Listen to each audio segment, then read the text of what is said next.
Hello, everyone, and welcome to the Out and Equal 2018 Virtual Summit Series. This is Isabel Porras, Out and Equal University Director.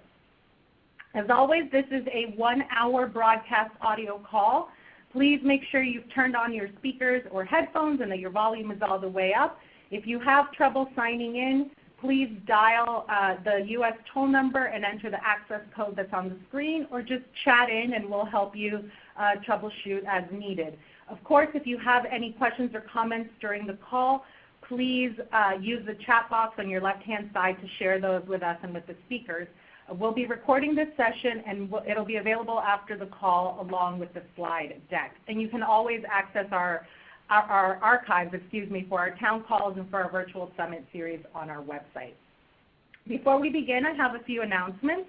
We are rapidly approaching the May 18th deadline to submit proposals for the Workplace Summit in 2018 for this year.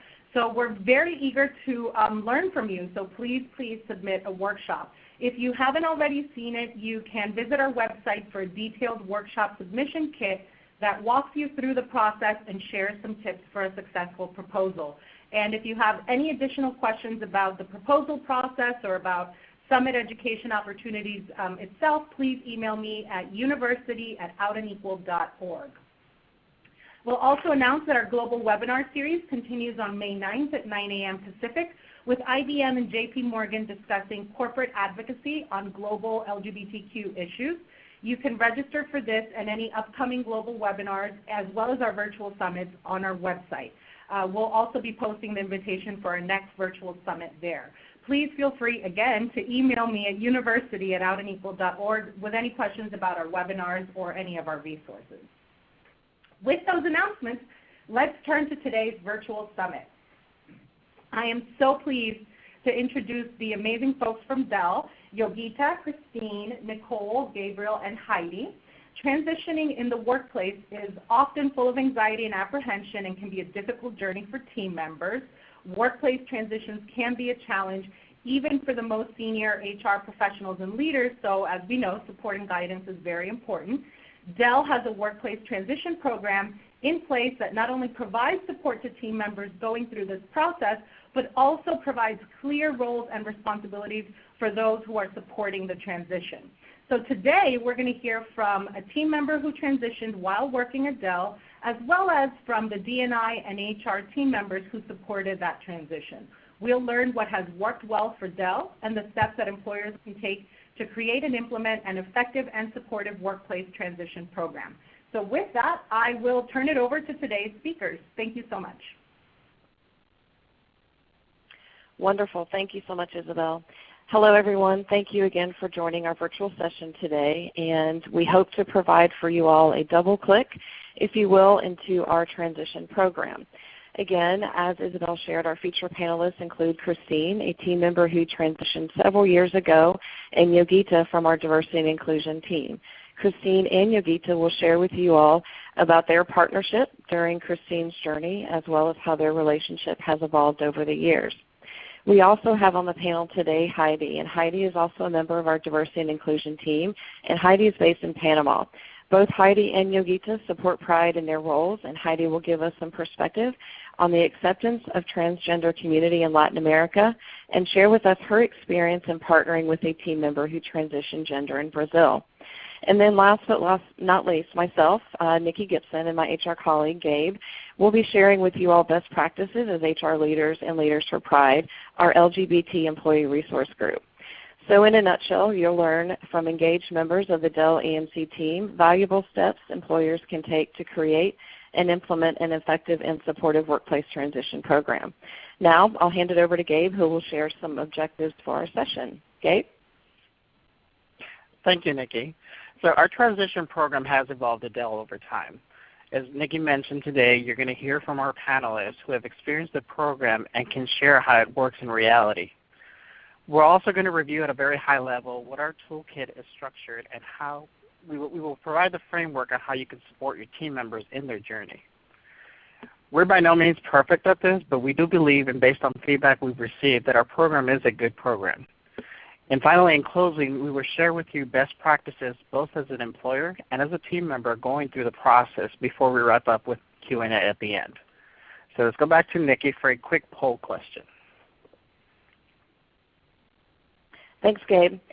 So before we get started, we'd like to know who we have in our audience today. So can you please share with us what your role is in your company? Are you attending today's session as an ERG leader, a human resources or diversity and inclusion practitioner, or an ally? Or are you none of these and attending to learn more about our program? Nikki, can you see the responses coming in, or would you like me to read them out loud? I can't see them. If you could read them out loud, that would be great. Sure. So we have a solid mix of folks. The majority of the folks on the line, so about 42%, 41%, and that's fluctuating as folks enter, are ERG leaders. We have about 21% are from HR, about 16% from D&I. About a quarter of our participants identify as allies, and 18.5% are listing themselves as others. Great. That's awesome. All right, great. So we've got a good mix in the audience. So this is helpful for us as we share with you all today. So thanks again for joining our session, and I'll turn the call back over to Gabe. Thank you. So where we left off, so hopefully those of you that went to Out Eagle in Philadelphia this past October were able to join us in our panel that we had. During our panel, we featured 3 panelists that shared their story and their journey of experiencing transitioning in the workplace. They heard from one of our panelists, Christine, who's here today, as well as 2 other panelists, Jody and Michelle. Each of them shared their experiences of transitioning while working for a company that supported them in their journey, but also had a process in place to guide them everywhere and everyone involved. We did receive great feedback from the attendees about the nature of our session, and the audience really appreciated the honesty and candidness that our panelists had. So we're honored to continue that presentation today, and don't worry if you didn't attend our session at Out Eagle, you're still going to get some very useful information today. So let's move on to our first panelist, Christine Yarger. Christine began her career in technology after earning her master's degree in Information and Communication Sciences from Ball State University. She has worked at various companies previous to joining EMC in 2001, and she's now at her 17th year at Dell EMC. Christine is also an 11-year veteran of the Army National Guard and has served in the Iraq War, and she's married with 3 wonderful children, 8, 10, and 12. So I'm going to pass it over to Christine so she can go ahead and share her journey with us. Thank you, Gabe. So this is my transitioning story, and it's just one of many out there, but hopefully I'll give you some insight from the perspective of a transitioning employee. So for me, transitioning is such a personal decision, as you can probably imagine, but unfortunately it becomes incredibly public, which means eventually your work is going to need to know. As much as you dread that day, it's going to have to come. So for me, that was a really big source of anxiety. You're basically, I'm a very conservative person. I'm not a risk taker. As Gabe mentioned, I'm married. I have 3 children. I am the sole provider. So I was really about to jeopardize my career, my livelihood, what I was about to do. So, I was very lucky that I worked remotely, and I actually transitioned probably about 3 years earlier in most of my life before I even did work, because I could just kind of put it off because I didn't need to go into work. I didn't need to see anybody. I could just kind of do the transition thing without doing the work thing and, again, jeopardizing my family and my career. So just kind of remember that when someone comes to you who wants to transition, that there can be a lot at stake here. So please, be gentle and help them out and help them transition in the workplace and protect them the best you can with policies and procedures. To make myself feel better, before I was trying to get the nerve to come out and transition in the workplace, I kept trying to tell myself, okay, my company's got tens of thousands of people in it. I can't possibly be the first person that's going to transition this company. I'm sure they know what to do, but I really didn't know that. I just kind of said that just to keep myself feeling good and that everything's going to be okay. So it finally came to the point that I was going to have to do the transition. I just put it off as long as I possibly could. And I was going to have to trust someone with this information. I mean, this is, like I said, this is going to could possibly jeopardize everything. So I just had to find someone out there that I could trust to start this conversation. And we often got emails, throughout time from the diversity and inclusion vice president about different things regarding D&I. And I just kind of kept her name in the back of my head. And like, someday this is the person I'm going to reach out to. This is the person I'm going to trust with this information and see if she can help me along. Because I figured, hey, if you got diversity and inclusion in your title, well then that must be a good place to start. And plus, I kind of want to, again, protect myself, right? I didn't want to go to my manager. I didn't want to go to HR. I didn't want to kind of work that like chain of command. I wanted to go up as high as I could. So I wanted to go after someone who was a vice president, right? I wanted to go as high up the chain of command I could to basically protect myself because I didn't know where anybody stood in anything, right? So I just wanted as much protection as possible. So I finally got their nerve to reach out to her. And what I basically did was, I called through the switchboard because I didn't even want to call her number direct because I didn't even want, my number or name to come up on her caller ID or anything. So I called through the switchboard just to keep myself as anonymous as possible to the last possible minute, again, just to protect myself. So I talked to her and told her that I was interested in transitioning at the company. And she's like, oh, well, have you read our transitioning, we have a document on transitioning in the workplace. I'm like, well, what are you talking about? And so she told me all about that document and where I could find it and look it over. And she also proceeded to tell me about, medical benefits that are available to me. Here I've been working for the company for well over 13 years, and I didn't even know I was sitting on medical benefits or that there was procedures in place for transitioning at the company. I mean, I was just so excited. I ran to my wife and I told her all about it. I'm like, I can't believe, they care about who I am, that they actually wrote a document. I mean, as far as I'm concerned, that document could have been blank on the inside. It didn't matter. As long as that title page said, transitioning in the workplace, and it was out there, right? They cared. So I thought that was just absolutely amazing. Well, she told me to look through everything, and once I felt ready to proceed, give her a call back, and she would have someone get in contact with me and start working with me on the transition.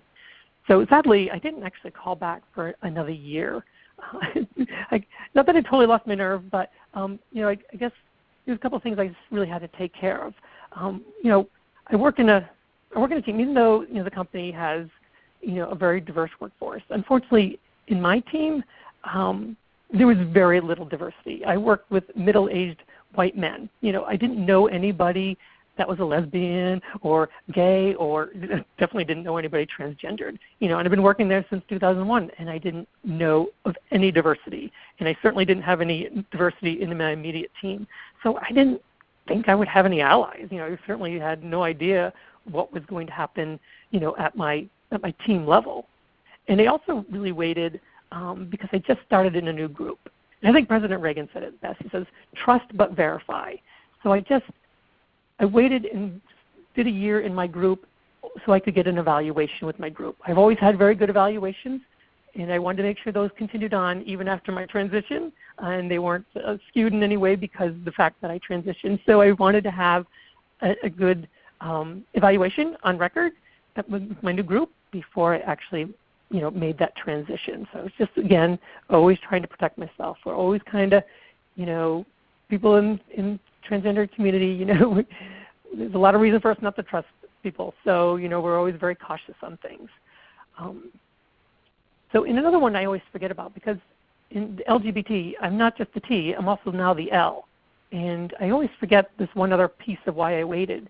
It had to do with health insurance, and not for myself, but for my wife, right? Because if we're now going to be a single-sex marriage, then, now we're talking about domestic partners and things like that. So there was some there was going to be some changes in the laws here in the state of Massachusetts. It was better for me just to wait till my wife could be basically treated as my wife instead of going now back into a domestic partner and then back to a wife. So I waited for some legal changes to happen for insurance purposes.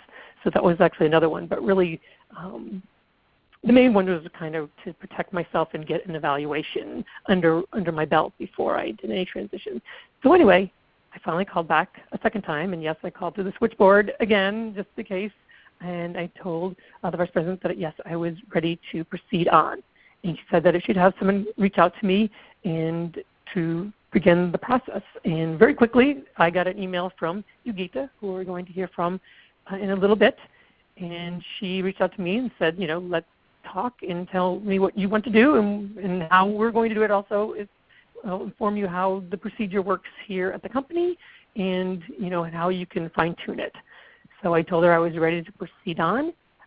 She reached out to my HR rep and got her on board and told her what was going on so she could also be in the loop. And then once she was all set, Geetha contacted me, and we scheduled a meeting for the three of us. And we went and actually physically all met, which was very nice to kind of get to meet my team, so to speak, that was going to help me transition. And the three of us, we sat down and spoke about, how the whole process is going to go. And they gave me opportunities to kind of tailor things along the way, right? And so basically what they did at the time was they brought in a consultant who will come in and train my colleagues and my management team as far as transition goes. And my part was, who do I want in those meetings? Who do I want to know? Whether it's obviously my management, my immediate colleagues. Were there other people that I worked with in the company over the years of 13 years there? Right? There's other people that I don't work with anymore, but are out there in the company. I'm not customer facing, but did I need any customers that needed to be on that? So I kind of just talked about who I wanted to be in that training, and then what input did I want to have in that training, and basically that's kind of where I could really tailor it. I chose to just say, I just want you to basically explain what it is, what a transgender person is, give them a definition should they've never met anybody or knew anybody or know anything about it, and then tell them what the policies are, at the company and how, I'm protected basically and how that works. So just so they know the policies and how they should be behaving once I transition. And I didn't really want to go into, why I was transitioning or, how, I don't. You have that conversation so much in your life of trying to explain yourself. I really didn't want to have to explain who I am anymore. I just wanted them to understand, what a transgender person was and the policies of it. And we left it at that. But some people can do, they might have a letter, a statement, or a video, or maybe even speak in person. But again, I chose to do none of that. Basically, in a nutshell, I just told Geetha what I wanted to transition, and then I just showed up after it was all over, transition. She basically did all the work, and it was really wonderful. So we had that meeting, and then what happens is that she went ahead and trained, contacted my management team, and they were all trained by this consultant. And Geetha and HR was on there, and they were all trained on that. I was transitioning and informed of all that, and basically they gave them about 2 weeks, I think, to kind of mull that over, see if they had any questions, make sure they're all on board. Because what they were trying to do is, bring the management team on board, show that they're going to be supportive, and this is coming from the top down, right? Because that's like really the most important part of all this is that this is showing my colleagues that the company is taking this very seriously. So they got trained, and after that happened, Geetha reached out to me again, said, okay, that part's done. If you're ready, we're going to proceed on to the next one. So all along the way, she had like checkpoints and always checked in with me, and I always had the control, even though I kind of just, gave all the information out to her and said, I want to transition, just go for it. But, she was very sensitive to the fact that, I was always in control of the timing of the information. Because, that's always the thing about the transitioning is, right, the only control you really have is who, hopefully anyway, is who you can tell. And when. So she was very respectful to that, and I was able to kind of just make sure I was ready to proceed on to the next step. And then the next step was, training all the rest of the people, everybody else on my team and whoever else was selected either by myself, and even my management team at that point was also given an opportunity to say, well, we'd also like certain other individuals to be there too, so they could add to that list as well. They told me not to tell anybody, about this training, what it was about. They weren't informed at all. But I did call one of my colleagues because I had actually, and I never told Geetha this, so I hope she's not listening to this right now. But I actually reached out to one of my colleagues just a couple days before because I had known him for 10 years at the company, and we even shared a cube together. And he was probably one of the people I was worried about the most in this transition. So I felt that it wouldn't be right for him to learn at the same time as everybody else. So I did actually tell him, in a personal call about what was going to happen, what the meeting was about.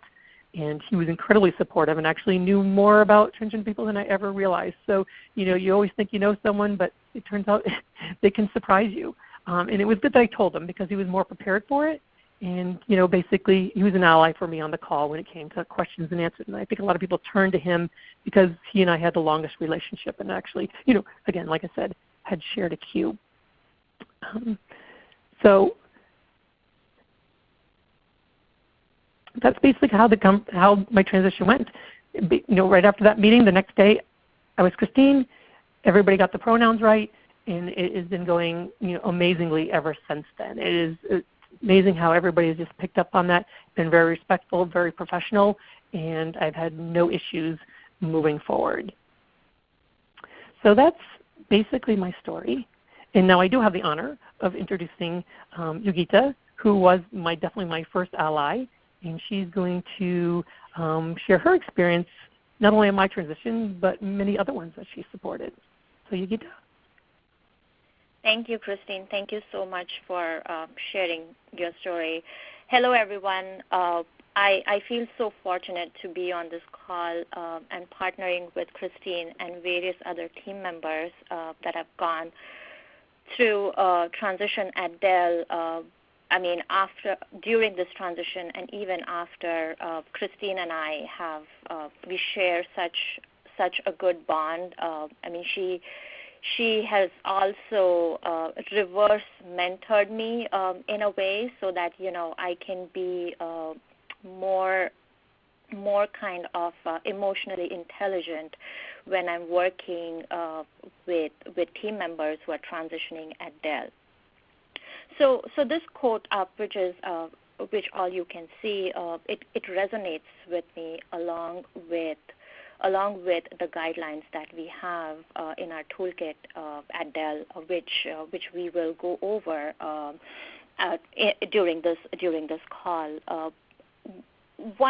As an SME, I believe that providing a safe space for someone who reaches out either to the D&I office or HR or manager is important, who is going through the transition, because as Christine mentioned, an employee who's on this journey is seeking for a safe place and making sure that after they transition, they can bring their whole authentic selves to the workplace. And as a D&I professional, I feel that it is my responsibility to provide that support and ease the stress for that particular team member, because as an organization, we do have all those systems and supports in place. So yes, Christine and I met. She reached out, and I have realized that as I am dealing with all these journeys, sense of urgency is key, especially because a person has gone through so many experiences in their walks of life. When they arrive to the decision of transitioning at the workplace, so they need a safe space to raise their concerns and have those conversations, which are extremely personal, and they need to be kept confidential. At the same time, at the back end, there is also another programmatic or a process-oriented approach, which requires building allies and navigating through the organization to make sure that the experience is extremely smooth while leveraging the guidelines that are already in place. So I always refer to our toolkit, and there is kind of like a 3-step approach that I feel has helped me when I work with any team member. First step is to make sure that I have regular conversations with the team member. in the second step to make sure that all their needs are kind of addressed and identified in terms of timeline, and making sure that as an organization we are mindful of accommodating the expectations, and we are adhering to the timeline of when they want to present themselves in the gender that they identify themselves with. Step 2 is basically, establishing partnerships and communication lines with various stakeholders that are involved. So it could be finding the HR person or the HR rep for this particular team member, having conversations with the HR rep, making sure that the manager, the direct manager of this team member is aware, having conversations with the manager along with HR, and also involving the leadership team or the leaders within the organization. So then it comes across more of a top-down approach, and we are building allies through this process, so that for a smooth experience for everyone, and involving other stakeholders as well, which could be benefits and IT, to make sure all the changes in names and are reflected in a timely fashion when the team member presents themselves in the gender that they identify. So with all those goals, that has kind of like helped me and the team member, as Christine mentioned, to have like a good experience, and making sure at that same point that I'm having continued conversations with the employee to accommodate or give them an update, and as well as accommodate of any other identified needs that that were not touched upon during our initial conversations. Step 3 was to educate and provide ongoing support to HR, to the managers, to the leadership team, as well as any other team members that were identified during this process, either by Christine or even their managers, their peers, and making sure that everyone is on the same page. An external consultant has helped, has been a valuable resource when we are doing all these educations and trainings, because I feel having a professional come in and provide these trainings, it has helped both the managers as well as HR, and even me as a D&I professional, because the language as well as any other considerations related to D&I, whether it could be appreciating differences or microaggressions, which we need to be mindful of when it comes when we are transitioning someone within the organization.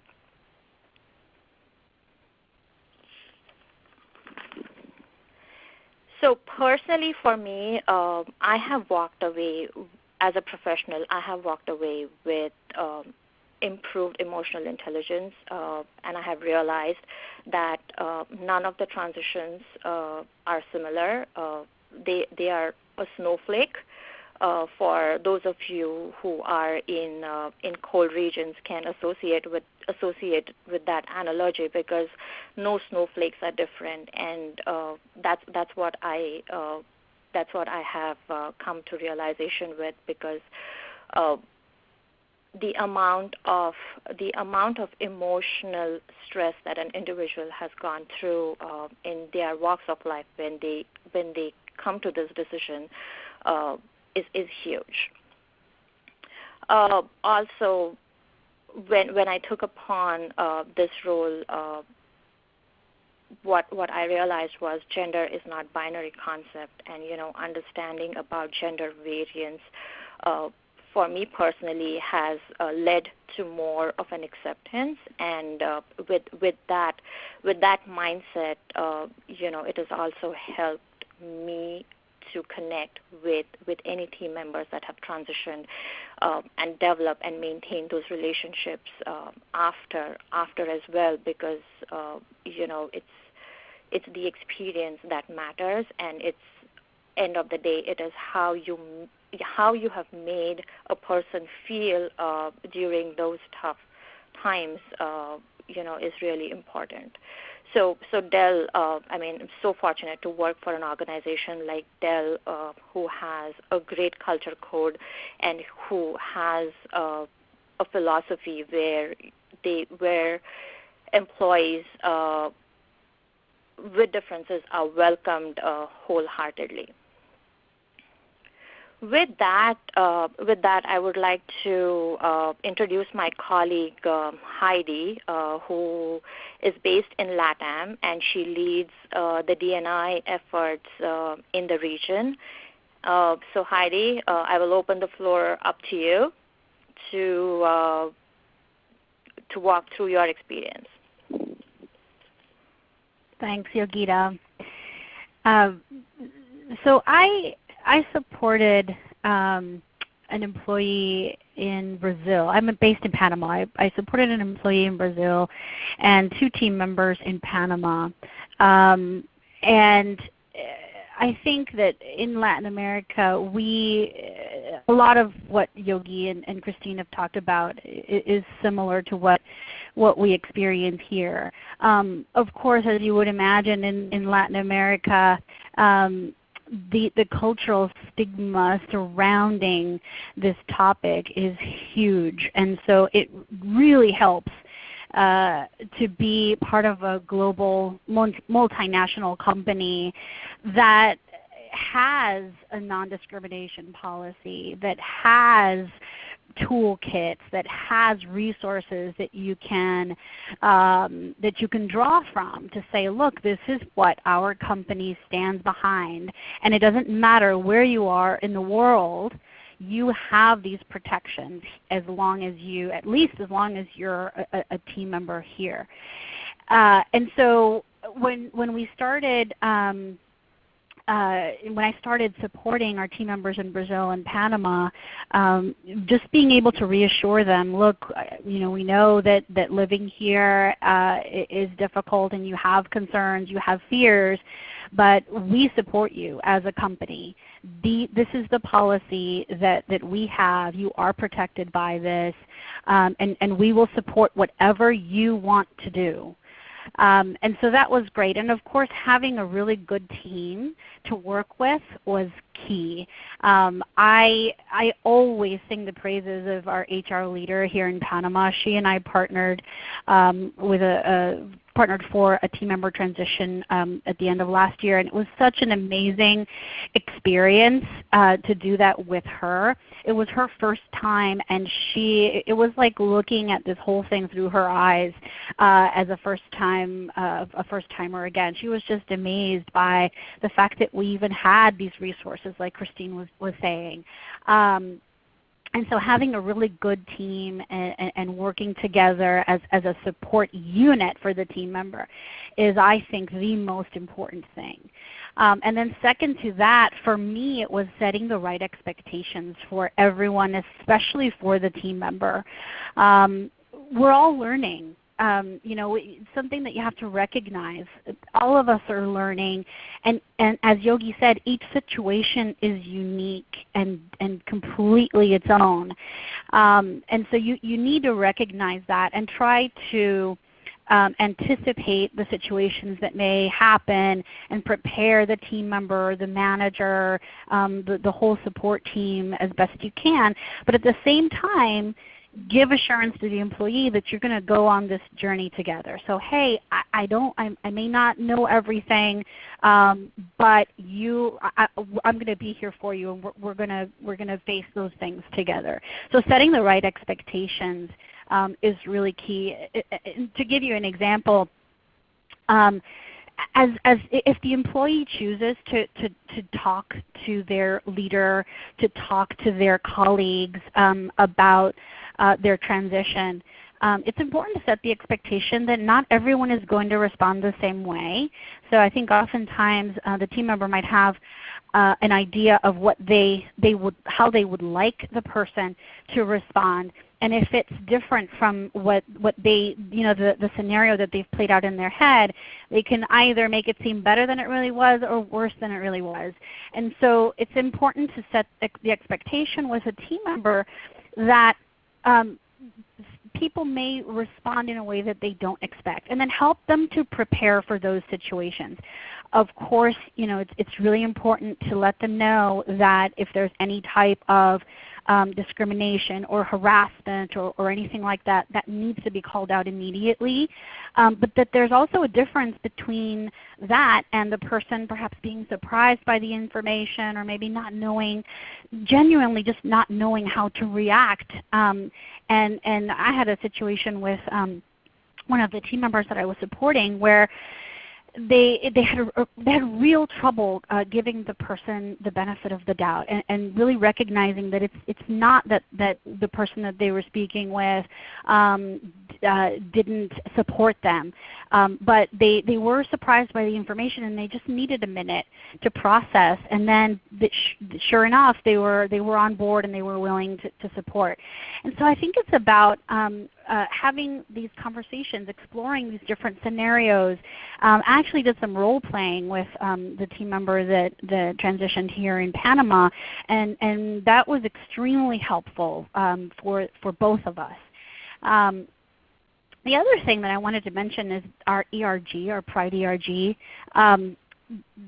They were a great resource for the team member, but I would caution that it's important not to put the ownership of this process on the ERG. I think it could be a temptation to do that. Well, they know, they can take care of this, they can do it, they're the ERG, but it's not really their job to take this on. They can certainly be a really good support network, and that's what they are for the employee. You can absolutely refer them to the group, but don't put the ownership on them. It's not for them to do. We had a situation where the ERG actually approached the team member, or one of the leaders of the ERG, not the whole ERG, but one of the leaders of the ERG actually approached the team member and said, and proceeded to coach the team member on how she should have the conversations with her leader and her colleagues. And the team member did not take that well at all and was extremely offended. And so we had a really bad situation. So takeaways for me, again, like Yogi said, each person is unique and different, and just having a toolkit could send the message that it's a template for every situation, and that just by using this toolkit everything will be fine, and that's not the case. And our toolkit actually calls out, look, every situation is going to be unique. This is just a guide to help you, but you need to be flexible and understand that you're going to have to manage each situation as unique and different. And the other thing is that the whole experience has been really great. Our team members have felt really, really supported, even though there were things that went wrong, things that didn't go as planned, things that we later on wished had gone differently. But because we were connected and stayed talking and had this open communication with the employee, they really saw it as a positive thing. And so they're more engaged, they're more committed than ever to the company, and in the end that's what we want. So that was my experience, what I wanted to share, and I'm going to turn it over to Gabe, I think. Thanks, Heidi. This is Nikki.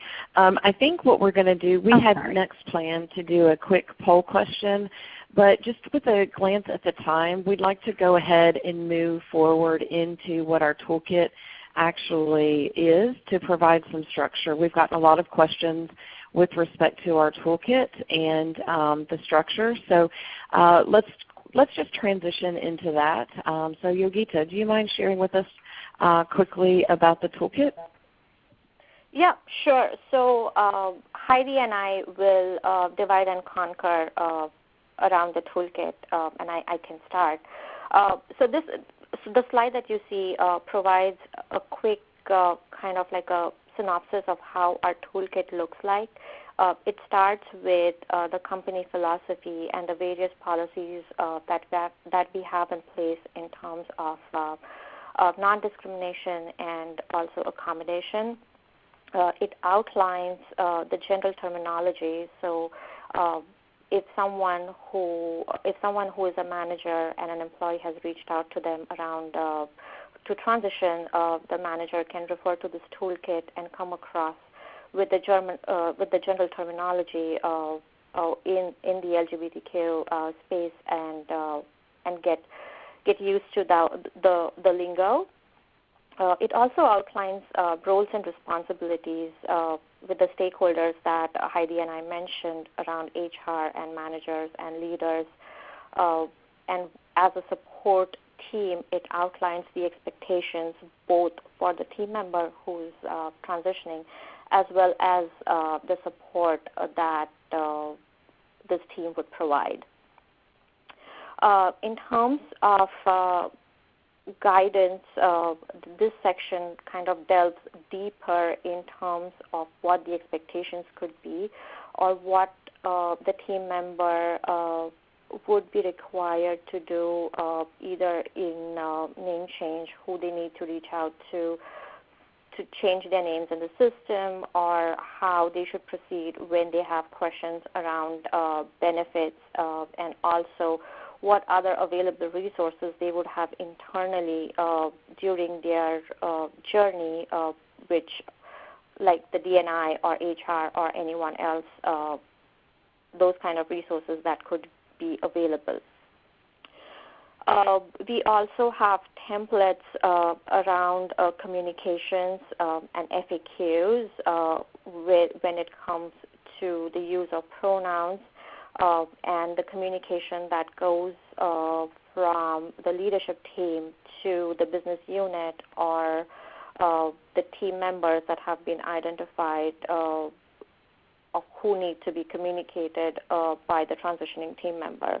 So there is a template that can be used and be leveraged and is readily available. Last but not the least on this slide is around benefits. It goes into detail around the available time away if the team member decides to go for surgery at some point, and details around benefits of what would be covered and also the numbers where the individual can reach to find more information. Heidi, do you want to walk through the second part of the toolkit? Sure. So really important, of course, is having a section on resources. What resources are available on this journey? Of course, the employee resource group, if you have one, it's important to include information on the group, in general, what ERGs are for, why they're a good place for the employee to go, and then information on the LGBT ERG itself and how to join.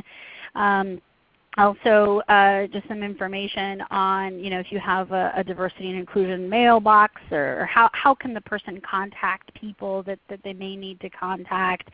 Any external resources, like if there are any books that you can link to or articles that the person can read. Also, policies like dress code, restroom accessibility. The discrimination harassment policy is really important to highlight. Actually, our toolkit highlights it at several relevant points throughout the document, just to make sure that is just a point that is well made. Any training that's available. And then also organizations. external organizations that the person might want to reach out to or join or go to for additional resources. Our toolkit, actually this year we've globalized that section, so not only do we include organizations for our North America team members, but also now that our Pride ERG and our diversity and inclusion team has been working on creating some of these relationships with external organizations, we also have a list of global organizations for our team members around the world. And then of course our frequently asked questions. This is a really important piece. Sometimes people don't feel comfortable asking a question out loud, and just having it in the document is really good. Even things that are simple like, what is gender identity and gender expression? I'm not really sure what those terms mean. How do I know which pronouns to use? Things like that. And then in the appendix we have some communication samples, the memo sample for communication from the leader, a sample for the communication if it comes from the team member, and then a sample communication plan. And all of that of course is editable, so they don't have to use exactly what's in there. They can customize it to their situation or team, but the template is there for them to draw from, so they don't have to start from scratch. So that is our toolkit. Gabe, do you want to take us through some best practices? Yes, thank you, Heidi. So here are just some general best practices that we wanted to share with everybody to really put your company as an employer of choice. So the things we have listed here have been covered by our speakers today, but generally we want to make sure that you've got leadership commitment from the top, that whatever program or policy you have in place is fully supported from the way top, so that you don't run into issues and problems as you're going through somebody transitioning. Making sure you have a code of conduct policy in place, and that policy should include non-discrimination based on sexual orientation and gender identity, and also that you include that in your hiring process, that applicants that are applying to your company actually are able to see that we're not discriminating based on that or anything else, so that they know, hey, this is a good place for me to go to. Having a transition policy in place is very important. As Christine shared in her story, she was relieved and felt really good that there was already a policy out there.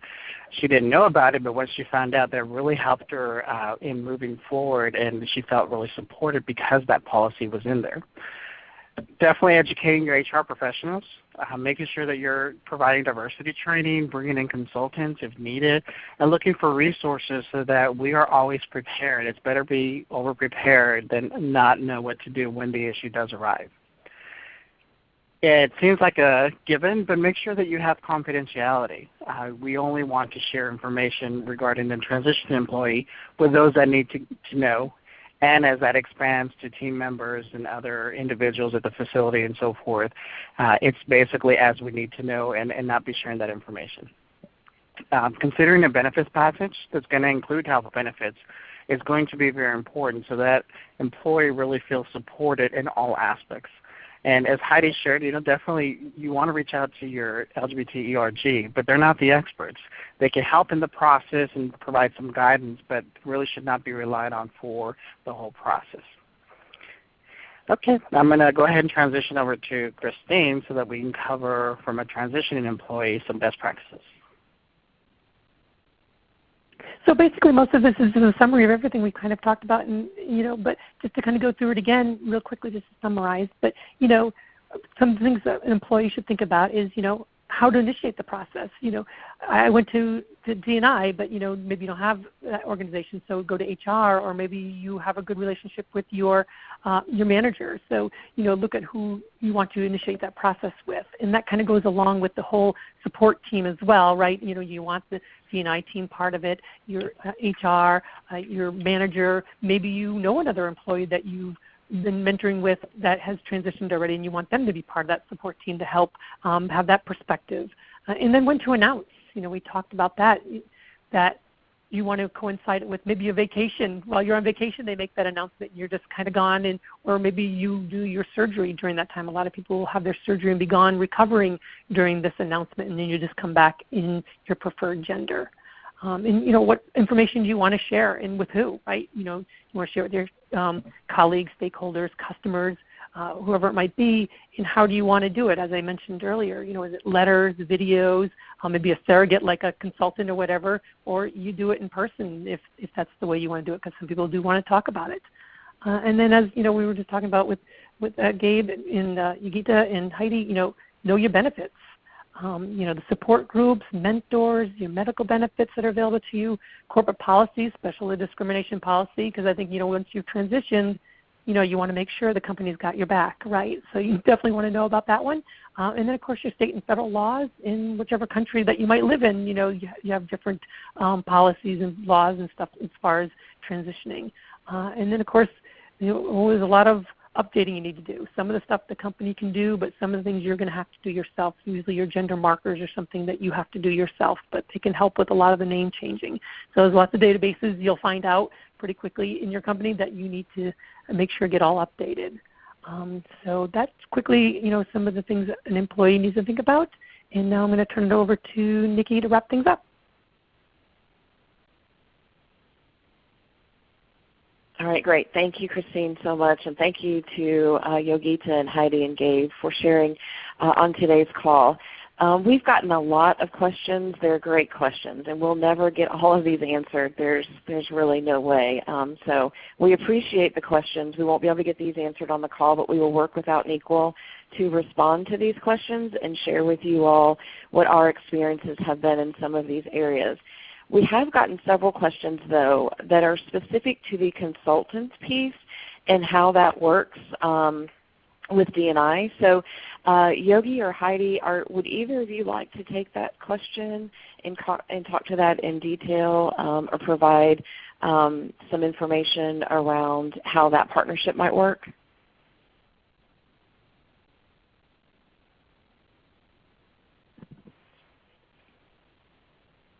Sure. I realized I was talking to myself while I was on mute. Yes, sure.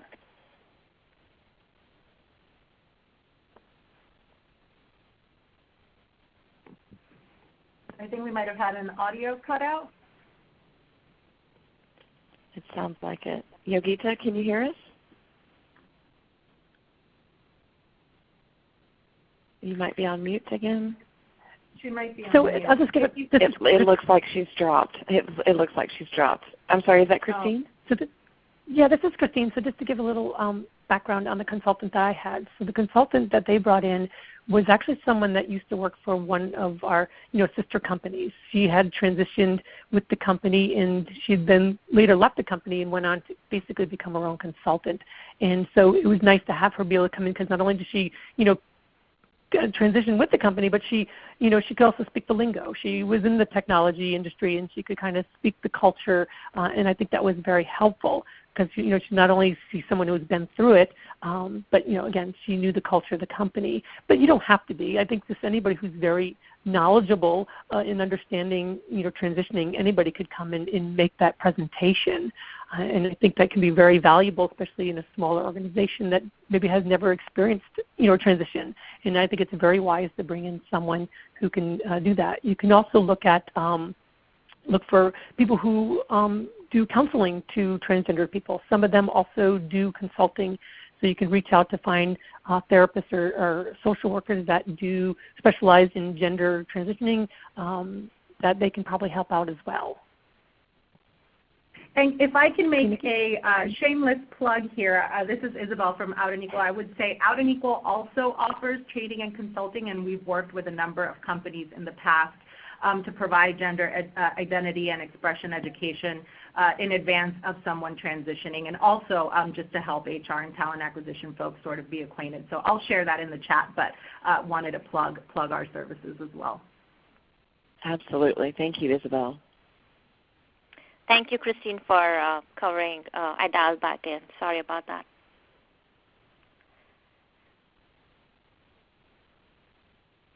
All right. Well, let's see. We've got a few more questions. Isabel, would you like for us to take some of these, or should we reserve some time for you all to wrap up? I think we have a couple of minutes, so I can just highlight some of the questions that are coming in. And as you all mentioned, we'll work together to figure out some best practices for sharing these with everyone. I think there was a question in here that came in a little bit earlier, so this is for those of you who are on the HR side. Does human resources handle the paperwork to change gender markers within workplace systems, or is that something that that individuals are responsible for? So in other words, when someone is transitioning, you need to update their documents. Whose responsibility is that? I can take that one. This is Nikki. So typically what happens is when an employee engages with HR initially or shares that they are beginning transitioning and they want to learn more about our program and how our support system works, there's an HR partner that is assigned with D&I to help in supporting in the process. So a lot of the name change, updating your badge, getting your benefits updated and whatnot, a lot of that happens from the team member or by the team member actually initiating the process within our HR tools.